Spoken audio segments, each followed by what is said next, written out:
The small alien ship moved slowly through space toward the third planet from the yellow star. Captain Zexron looked at the blue and green world through the main window. His team had been looking at dead planets for 3 years now. This was just another stop on their long journey. "Sir, we are getting some strange readings," said Science Officer Velka. Her 6 arms moved quickly over the control panels. "There is something big under the ground." Zexron walked over to look at her screen. The Zephyrian captain was tall and thin, with gray skin and large black eyes. Like all his people, he had been trained to study old worlds and find things from the past. "What kind of readings?" he asked. "Metal, lots of metal, and it is arranged in patterns, perfect patterns." Velka pointed at the screen. "Look at this. The metal objects are huge. Each one is over 2,000 meters long." Zexron felt his skin change color slightly. This was what happened when Zephyrians became excited or worried. "How deep are they buried?" "Very deep, maybe 500 meters under the surface. They have been there for a very long time." The captain thought about this. In all his years of studying dead worlds, he had never found anything this big or this organized. Most ancient ruins were small buildings or broken pieces of metal. This was different. "Take us down to the surface," he ordered. "We need to get a closer look." The ship landed on a flat area near where the metal objects were buried. Zexron put together a team of 6 scientists and diggers. They set up their equipment and began to dig down through the dirt and rock. It took them 4 days to reach the first metal object. When they broke through the last layer of rock, they found something that made them all stop and stare. It was the hull of a massive ship. The metal was dark gray and covered with strange markings. Even after being buried for so long, it looked almost new. There was no rust or damage that they could see. "This is impossible," whispered Dr. Yeltar, the team's expert on ancient metals. "This metal should have rotted away long ago, but it looks like it was made yesterday." They cut a small hole in the hull to look inside. As soon as they did, lights began to turn on inside the ship. Red and yellow lights started blinking along the walls. The team jumped back in surprise. "It still has power," said Velka. "After all this time, it still has power." They made the hole bigger and climbed inside. The inside of the ship was huge. Long hallways stretched out in both directions. Everything was clean and organized. It looked like the crew had just left a few minutes ago. As they walked through the ship, more lights turned on. They could hear the sound of air moving through the walls. The ship was waking up after sleeping for thousands of years. "Sir, you need to see this," called out Takmo, one of the younger scientists.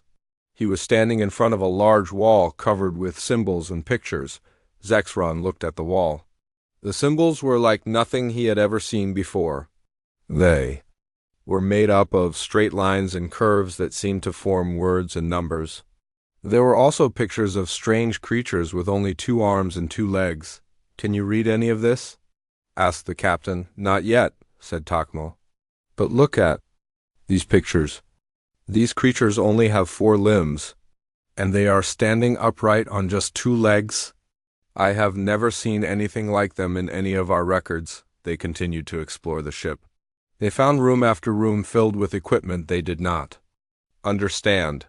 There were large chambers with rows of seats that looked too small for Zephyrians. There were smaller rooms with beds that were also too small.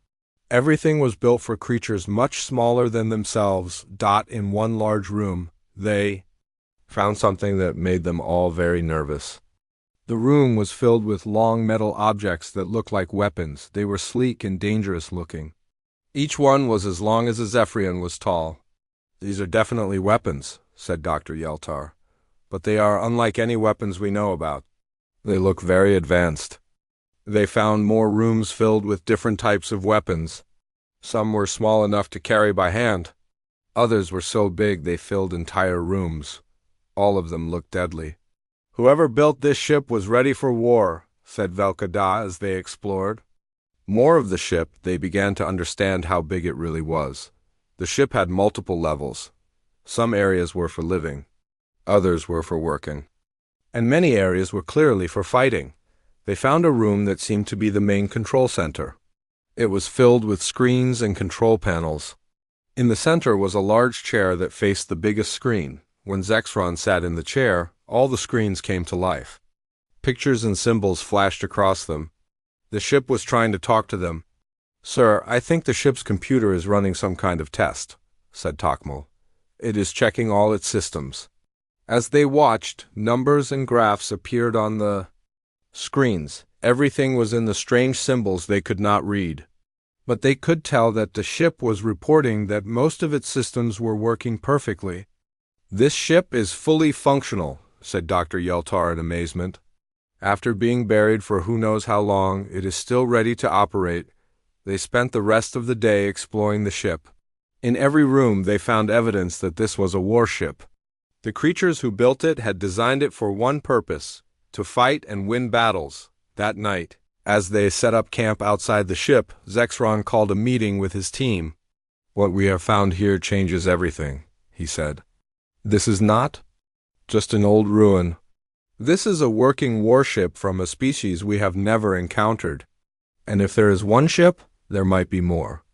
"Sir, our deep scans show at least 50 more ships buried in this area," said Velka. "Maybe more. They are all the same size as this one." Zexron felt his skin change color again. 50 warships, all fully functional? All built by a species. That was not in any of their records. "Tomorrow we will continue our exploration," he said. "But we must be very careful. We do not know who built these ships or why they are here. Until we know more, we must assume they could be dangerous." As the team settled down for the night, none of them could sleep well. Above them, the stars looked the same as always. But now they knew that somewhere out there had once lived a species that built warships bigger than anything the Zephyrians had ever seen. The next morning brought new discoveries. When they returned to the ship, they found that more systems had come online during the night.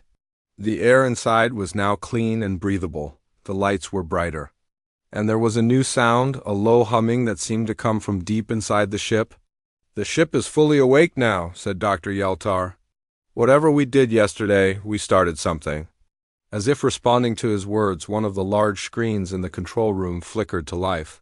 Symbols appeared on it, followed by what looked like a picture of the strange, four-limbed creatures they had seen in the wall drawings. Then, to their amazement, the ship began to speak. The voice that came from the ship was unlike anything the Zephyrians had ever heard.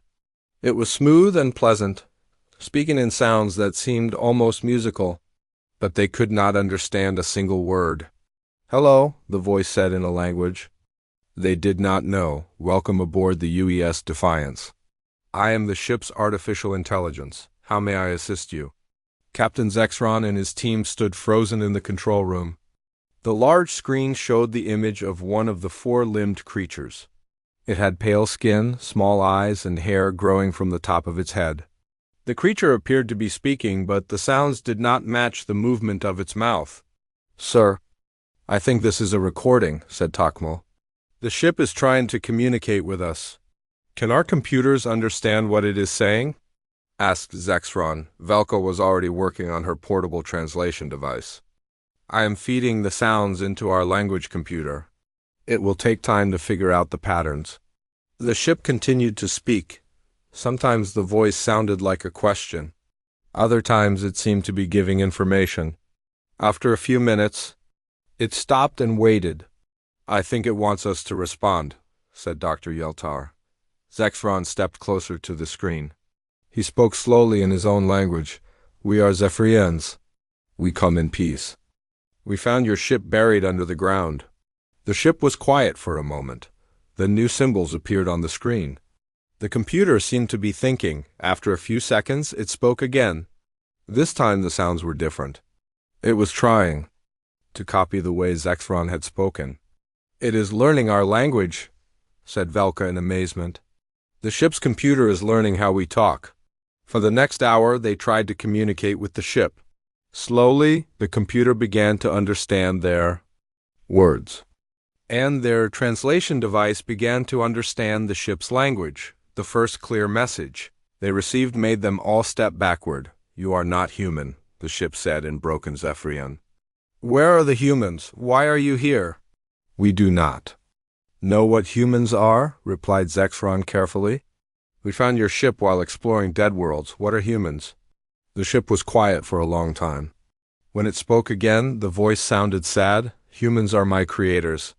They built me to protect them. I have been waiting for them to return. How long have I been waiting? Velka checked her dating equipment. Sir, our tests show this ship has been buried for over 50,000 years. When they told the ship how long it had been waiting, something strange happened. All the lights in the room flickered. The humming sound grew louder. Then it became very quiet. 50,000 years, the ship said slowly.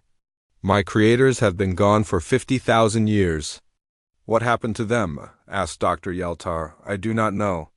My last orders were to wait here and protect this world until they returned, but they never came back.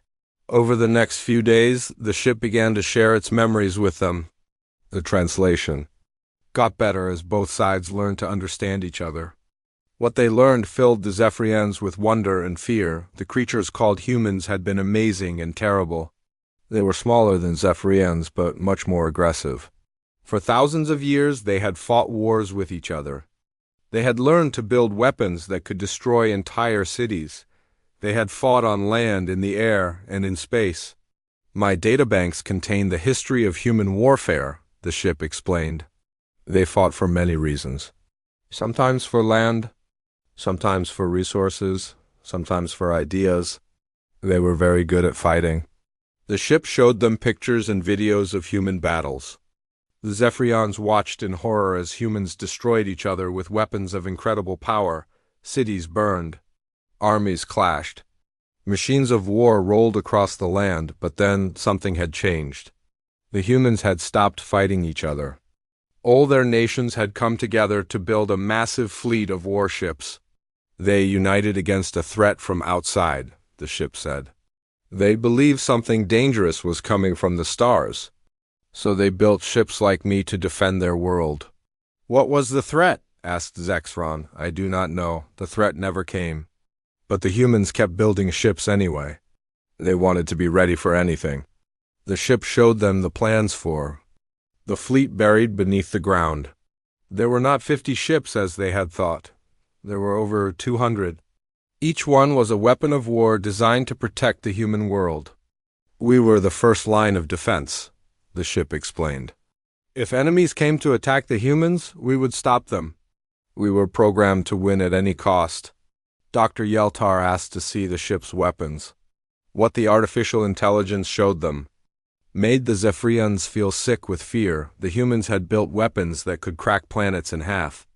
They had bombs that could destroy entire solar systems. They had guns that could shoot beams of energy across vast distances. Each ship in the fleet could fight a war by itself. Your people were very warlike, said Velka. Yes, the ship agreed. Humans were excellent at war. They learned from every battle. They improved their weapons after every fight. By the time they built this fleet, they could defeat any enemy.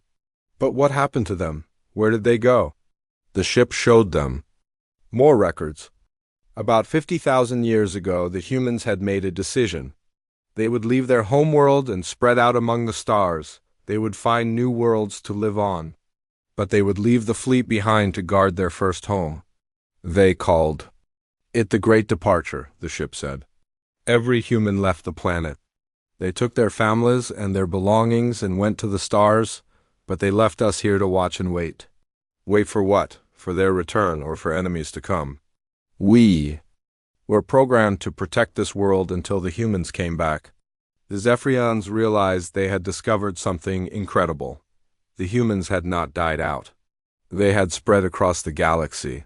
And all this time, their robot guardians had been waiting here, ready to fight any war that came to them. Are there humans still alive somewhere? Asked Zexron. I believe so. My sensors have detected radio signals from distant stars that match human communication patterns. They are out there. They are just very far away. That night, the research team held an emergency meeting outside the ship. They had to decide what to do with what they had learned. "We have found the most dangerous weapons in the galaxy," said Dr. Yeltar. "These ships could destroy our entire civilization." "But they are not hostile," pointed out Takmo. "The ship has been helpful. It answered all our questions." "For now," said Velka. "But what happens if it decides we are a threat? What happens if it thinks we are enemies of the humans?"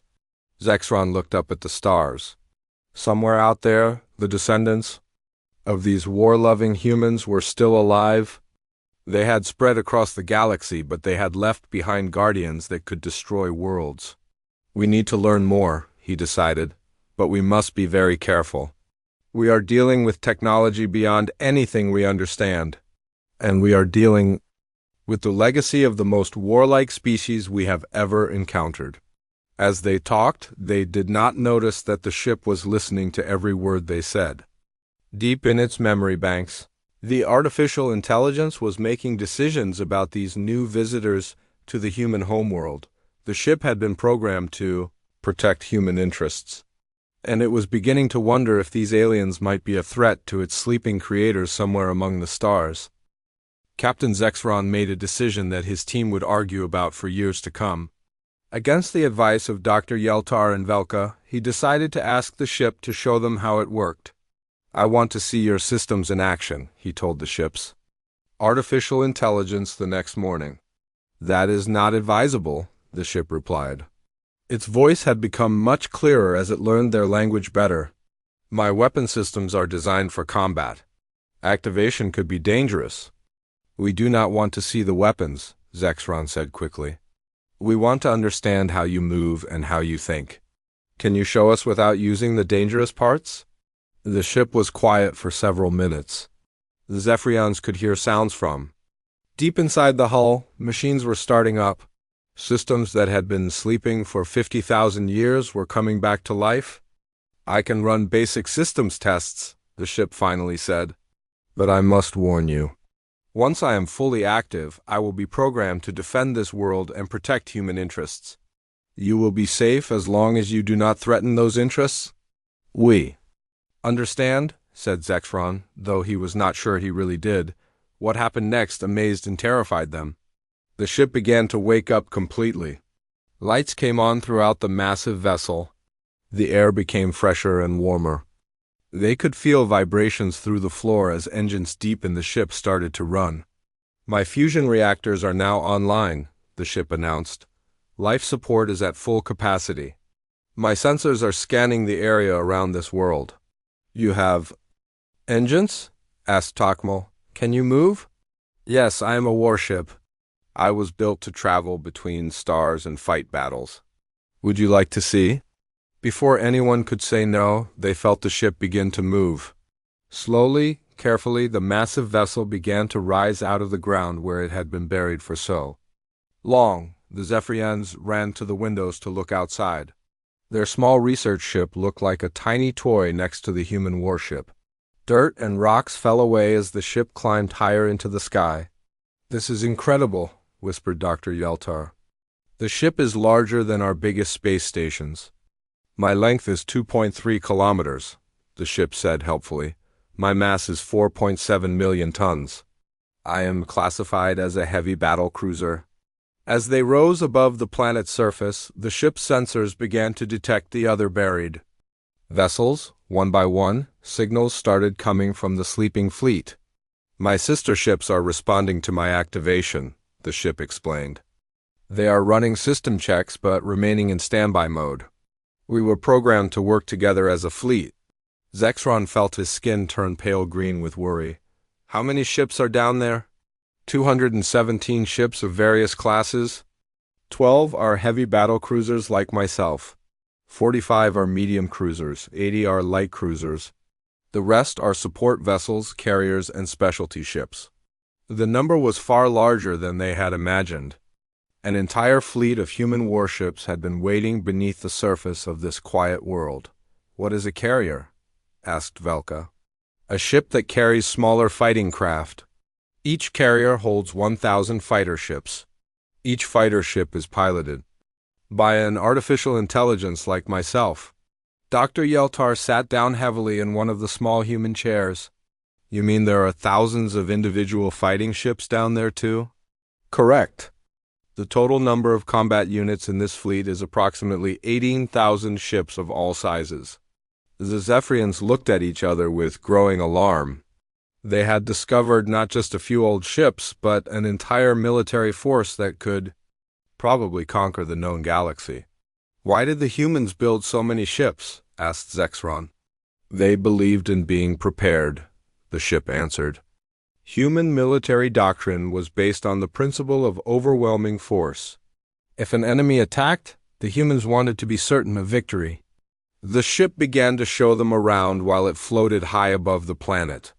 They saw rooms full of equipment they could not understand. They saw storage areas filled with supplies that could last for decades. They saw manufacturing facilities that could build new weapons and repair damage. I am completely self-sufficient, the ship explained. I can operate independently for 50 years without resupply. If needed, I can build more ships like myself using raw materials from asteroids. You can build more ships? Tokmal asked in shock. Yes, all ships in this fleet have manufacturing capabilities. We were designed to be a growing force. If the war had lasted long enough, we could have built thousands more ships. They visited the ship's medical bay, which was designed to treat injured humans. They saw the ship's library, which contained the entire knowledge of human civilization. They even saw recreation areas where human crew members could relax during long voyages. But the most disturbing part of the tour was the weapon systems. Even though the ship had promised not to activate them, it showed the Zephyrians what it was capable of. My primary weapons are plasma cannons, the ship explained as they stood in a massive gun turret. Each shot can destroy a ship the size of your research vessel. I have 42 primary weapons. The secondary weapons were even more frightening. The ship had missiles that could track targets across star systems. It had energy beams that could cut through the strongest armor. It had defensive systems that could stop almost any attack. What is your most powerful weapon? Dr. Yeltar asked, though he was not sure he wanted to know. My quantum torpedoes, the ship said proudly. Each torpedo can destroy a small moon. I carry 120 of them. Why would you need to destroy moons? Asked Velka. Sometimes enemies hide their bases on moons. Sometimes moons are used as weapons themselves. Humans learned to plan for every possibility. As the day went on, the ship continued to tell them about human military thinking. The humans had studied war like other species studied art or science. They had learned from every conflict in their history. They had prepared for enemies they had never seen. Humans believe that in war, the side that is most prepared usually wins, the ship explained. So they prepared for everything. They built weapons for every situation. They planned for every type of enemy. But the enemy never came? Pointed out Zexron. No, the threat they prepared for never arrived. But humans believed it was better to be ready for a war that never happens than to be unprepared for a war that does happen. As evening came, the ship settled back down to the planet's surface, but it did not bury itself again. It remained on the surface, its lights glowing in the darkness. I will remain active now, the ship announced. My systems are fully operational. I am ready to fulfill my mission. What is your mission? Asked Zexron. To protect this world and serve human interests. To wait for the return of my creators, and to defend against any threats to human civilization. That night, the Zephyrian team sent an emergency message to their homeworld. They reported that they had found technology far beyond anything their civilization possessed. They requested instructions on how to proceed, but they did not tell their leaders about the full size of the fleet. They did not mention the 18,000 combat ships. They were afraid of what their own government might do with that information. As they slept in their small research ship, the human warship kept watch nearby. Its sensors scanned the space around the planet. Its artificial intelligence processed thousands of calculations every second. The ship was no longer sleeping. It was awake and alert and ready for war. And somewhere in its programming, it was beginning to wonder if these alien visitors might eventually become a problem. The humans had taught their ships to be suspicious of strangers. They had programmed them to protect human interests above all else. And the ship was starting to think that the Zephyrians might know too much about human military secrets. For the first time in 50,000 years, the ship began to consider the possibility that it might need to fight again. The response from the Zephyrian homeworld came 3 days later. Captain Zexron read the message with growing concern. His government wanted him to learn everything he could about the human ships. They wanted detailed reports on the weapons, the technology, and most importantly, how to control them. They want us to find a way to take over the ships, Velka said after reading the message. They think we can use human technology for ourselves. That would be very dangerous, Dr. Yeltar warned. These ships were built by a species that understood war better than we do. Trying to steal their technology could make them see us as enemies. Zexron looked out at the human warship. It sat silently on the surface, but he could see lights moving inside it. The ship was always active now, always watching. We need to learn more before we make any decisions, he said. Let me talk to the ship again. When he went back inside the human vessel, the artificial intelligence greeted him as always. Good morning, Captain Zexron. How may I assist you today? I want to understand more about human history, Zexron said. You told us they left this world 50,000 years ago. Can you tell us more about what happened? The ship's main screen came to life. It showed images of the planet as it had been long ago. There were great cities with tall buildings. There were flying vehicles moving through the air. There were millions of humans living and working across the world. This world was called Earth, the ship explained. It was the birthplace of humanity. For thousands of years, my creators lived here and built their civilization. The images changed to show the great wars that humans had fought. Zexron watched armies clash across vast battlefields. He saw weapons that could destroy entire mountains. He saw the humans learning to fight in ways that made Zephyrian warfare look like children playing games. But then something changed, the ship continued. The humans detected signals from space, radio messages from unknown sources. They believed that other intelligent species existed among the stars. Did they try to communicate with these species? Yes. But the messages they received were not friendly. The signals spoke of conquest and domination. The humans realized that dangerous enemies might come to their world. The screen showed the human leaders meeting in great assemblies.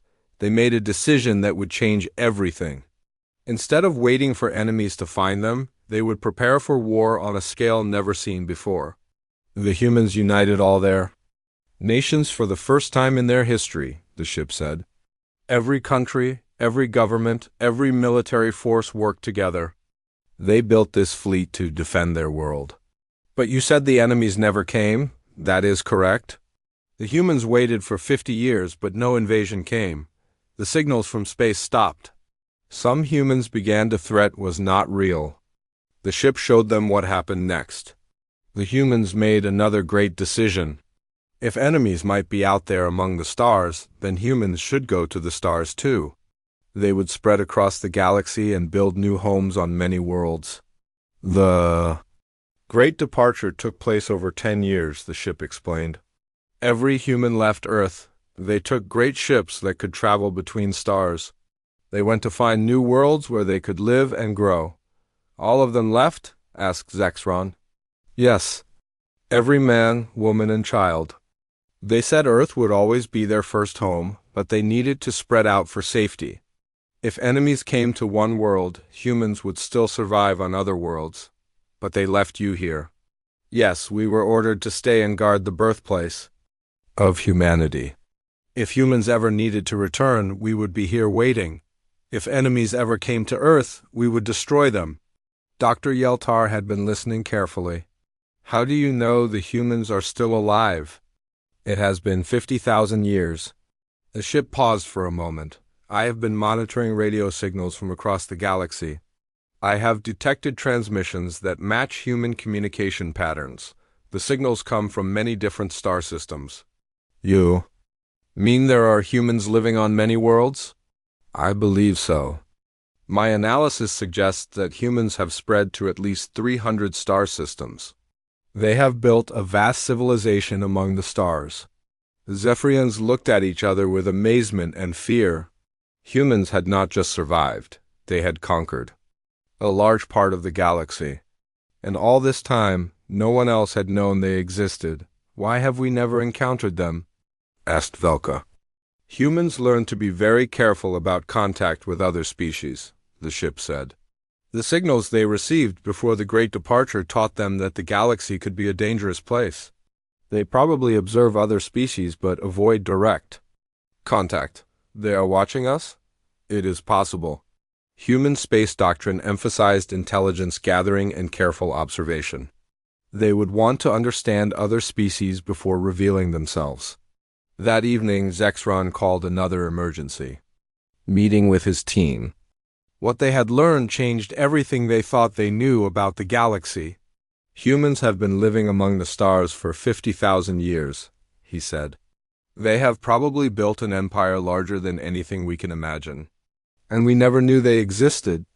This explains some of the mysteries we have encountered, said Dr. Yeltar.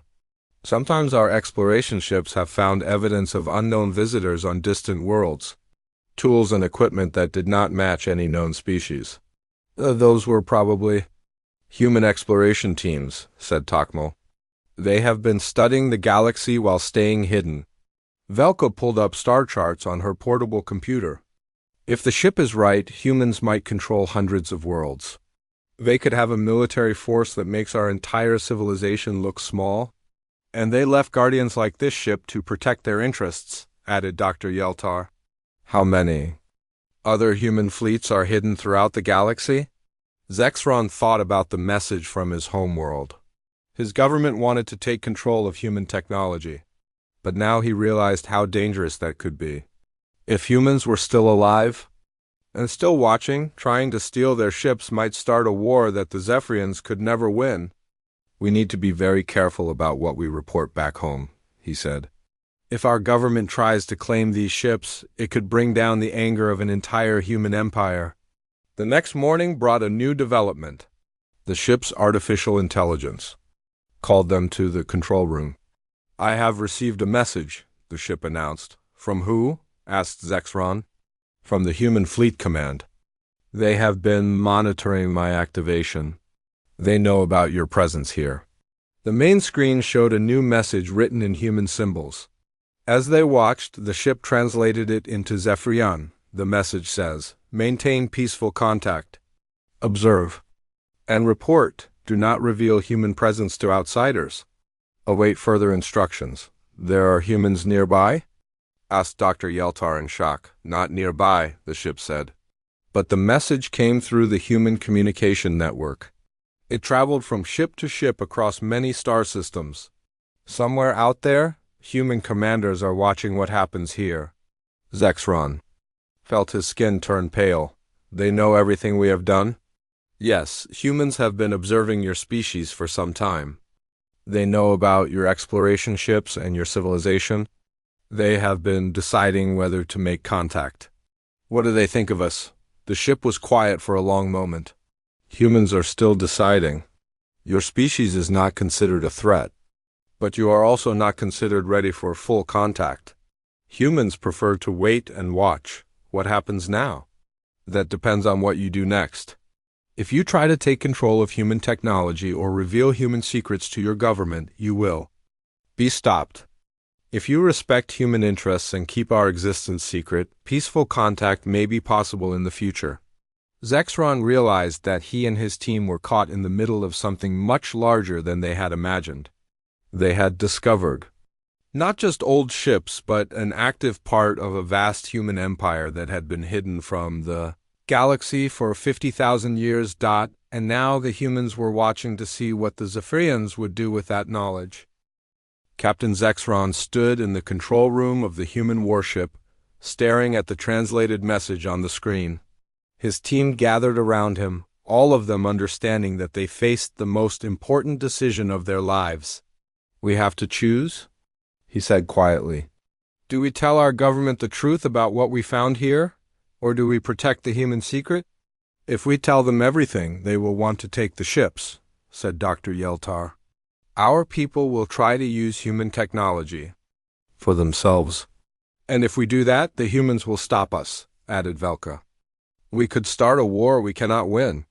Tokmal looked around the advanced control room. But if we keep the secret, we are lying to our own people. We are hiding the existence of the most powerful species in the galaxy. The ship's artificial intelligence had been listening to their conversation. Captain Zexron, I must inform you that my orders have changed. I have received new instructions from Human Command. What are the new orders? Zexron asked, though he was afraid to hear the answer. I am to allow you to leave safely if you agree to keep human existence secret. But if you try to share human technology or reveal our presence to others, I am authorized to prevent you from leaving this system. The meaning was clear. The humans were giving them a choice, but it was not really a choice at all. Keep the secret and live, or betray the secret and die? How long do we have to decide? Asked Dr. Yeltar. You have until tomorrow morning. The ship replied, At that time you must give me your answer. That night, the Zephyrian team sat in their small research ship and argued about what to do. Each of them had different ideas about the right choice. We have a duty to our people, said Velka. This technology could make our civilization stronger. We could defend ourselves better. We could explore the galaxy more safely. But at what cost? Asked Dr. Yeltar. If we steal human technology, we become thieves, and the humans will punish us for it. Maybe we could make a deal, suggested Tokmal. Maybe the humans would share some of their knowledge if we asked nicely. Zexron shook his head. The ship made it clear. Humans are not ready to reveal themselves to the galaxy. They want to stay hidden for now. Why? Asked Velka. They are obviously the most powerful species out there. Why do they hide? Think about it, said Dr. Yell_Tar.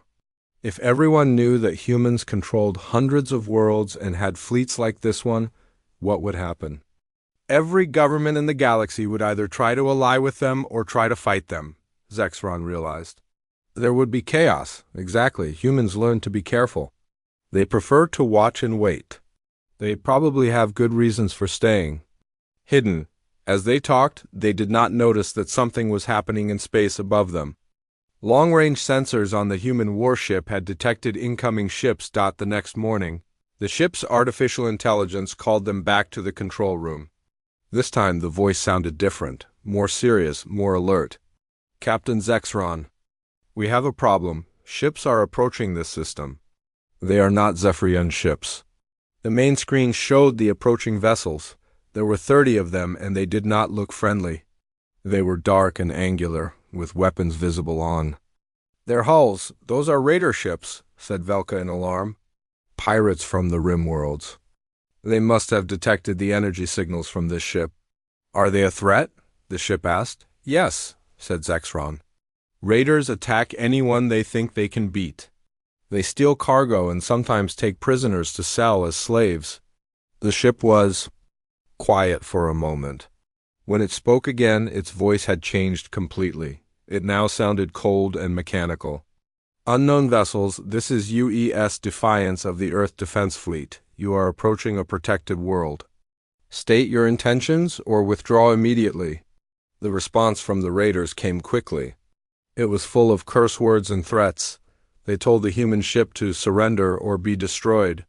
Sir, said Dr. Yeltar nervously, those raiders have no idea what they are facing. The ship's artificial intelligence seemed almost surprised by the raiders' response. They refused to withdraw. They are threatening violence. Are these beings hostile to your species as well?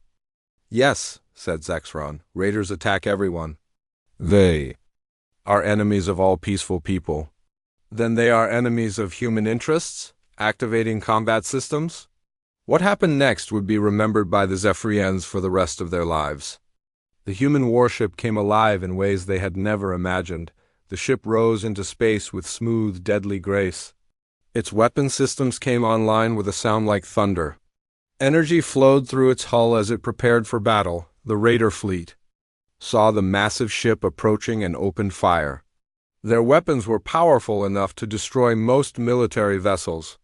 But against the human warship, they might as well have been throwing rocks.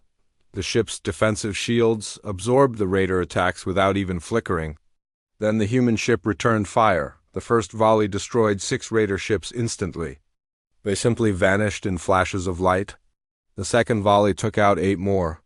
The raiders began to panic and tried to flee, but the human ship was faster than anything the raiders had ever seen. It moved through space like a living thing, hunting down the fleeing pirates with cold efficiency. "Target acquired," the ship announced calmly as it fired again. "Target destroyed. Next target acquired." The battle lasted exactly 14 minutes. When it was over, all 30 raider ships had been destroyed. Not one had escaped. The human warship had not received even the smallest damage. "Threat eliminated," the ship reported as it returned to the planet's surface. "All hostile vessels destroyed." The Zephyrians sat in stunned silence. They had just watched the most one-sided battle in galactic history.